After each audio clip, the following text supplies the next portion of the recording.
Hello everyone, welcome back to Social Nerd. I'm back with yet another tutorial video, and in today's video I'll be showing you how you can share TikTok videos to Messenger.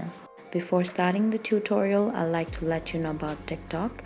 TikTok is an app where you can create videos easily, join daily live streams, and find new creators. Now, open up TikTok app on your phone. After you open up the app, be sure that you're logged in to your account. Then tap on your profile icon, which is on bottom right of your screen.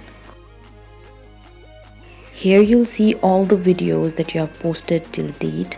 Select the video which you want to share on Messenger. After you have selected the video, on your right hand side there you'll see three-dot menu icon. Tap on it. After you tap on it, a pop-up menu will appear on your screen. Under Share To, there you'll see the option of Messenger. Tap on it. Now select the friend to whom you want to share your TikTok video and then tap on Send. This way you can easily share TikTok videos on Messenger. Thank you for watching. If you like this video, please hit the like button. If you want to see more tutorial videos, hit the subscribe button. And if you have something to say, please leave a comment.